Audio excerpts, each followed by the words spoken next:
ప్రేక్షకులందరికీ నమస్కారాలండి. ప్రతిపక్షం అన్నప్పుడు విమర్శించకపోతే వాళ్ళకు మరి సమాజంలో ఉండదు కాబట్టి వాళ్ళు మాట్లాడుతూ ఉంటారు లేండి. దాంట్లో ఏముంది, ఎప్పుడు చూసినా కూడా 6 గ్యారంటీలలో ఇప్పటి వరకు అనేక రకాలుగా అమలు చేసినాము. దీంట్లో మరి ఉన్నటువంటి మహాలక్ష్మి ఉన్నది, ఆర్టీసీ రైతు భరోసా ఇయ్యగలిగినాం, 10,000 ఇస్తే 12,000 ఇవ్వగలిగినాము, చేయూత ఇవ్వగలిగినాము, తర్వాత 200 యూనిట్లు గ్యాస్ ఇవ్వగలిగినాము, యూనిట్ గ్యారంటీ ఇవ్వగలిగినాము, గ్యాస్ ఇవ్వగలిగినాము, 5 లక్షల చొప్పున చాలా మందికి ఇందిరమ్మ ఇండ్ల విషయంలో కూడా చేయడం జరిగింది. కాబట్టి కాంగ్రెస్ ప్రభుత్వం ఒక చిత్తశుద్ధితో పనిచేస్తుందండి, పనిచేయకపోవడం అని కాదు.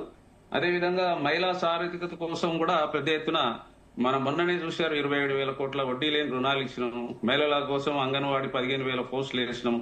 వారి కోసం ఇప్పుడు పెట్రోల్ బంకులు ఇస్తున్నాం, సోలార్ ప్లాంట్లు ఇస్తున్నాం, అద్దె బస్సులు, ఇంటిగ్రేటెడ్ స్కూళ్లు, ఇలా చెప్పుకుంటూ పోతుంటే చాలా శాతం ఆ ప్రభుత్వం చెప్పిన పరంగా అన్ని రకాలుగా ఇప్పుడు జనగణ కులగణ చేయగలిగినాం.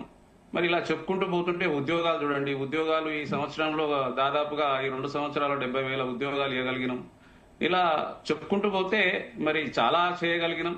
మరి అదేవిధంగా మరి సెంట్రల్ గవర్నమెంట్ నుంచి కూడా ఇంకా అనుకున్నంత ఆశించినంత తోడ్పాటును అందట్లేకపోయినా కూడా ఆర్థికంగా వనరులు అంతంతా ఉన్నా కూడా ఈ రోజు ఈ 2 సంవత్సరాలలో 2.5 సంవత్సరాలు దాదాపు కావస్తుంది. కాబట్టి అనేక సంక్షేమ ఫలాలు, అభివృద్ధి ఒకవైపు, సంక్షేమం ఒకవైపు దూసుకుపోతున్న తరుణం ఇది. చాలా చక్కగా మరి మేము హామీ ఇయ్యలేని పథకం కూడా ఇప్పుడు సన్నబియ్యం ఉన్నది. దాదాపు 3,20,00,000 మందికి సన్నం ఇవ్వగలిగినాం. రేషన్ కార్డులు 1,00,000 కార్డులు ఇవ్వగలిగినాం.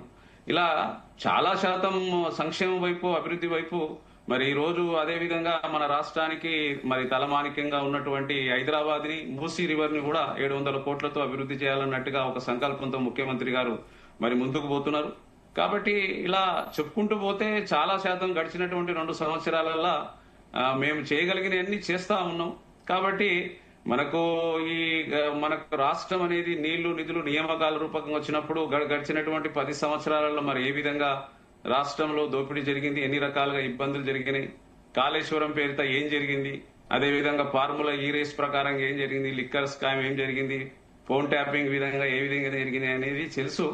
మరి నీళ్లు అనే విషయానికి వస్తే 2 జీవనదులు ఉన్నా కూడా రెండిట్లలో కూడా ఒక కాళేశ్వరం, మరి ఆ కాళేశ్వరం కూడా ఈ రోజు ఉపయోగం లేకుండా ఉంది. మరి కృష్ణా నదిలో ఇప్పటికీ కూడా తెలంగాణకు అన్యాయం జరుగుతూనే ఉన్నది. నీళ్లు అదే విధంగా ఆ రోజు ఏ విధంగా ఉండేనో మన రాష్ట్రం రాకముందుకు ఈ రోజు కూడా అదే విధంగా ఆంధ్రాకు మరి నీళ్లు పెద్ద ఎత్తున వెళ్ళిపోతున్నాయి. కృష్ణా నదిలో కూడా మనకి పెద్ద వాటానే లేదు. ఒక 170 టీఎంసీలు తప్ప మిగతాదంతా ఆంధ్రాకు మరి తరలిపోతున్నది.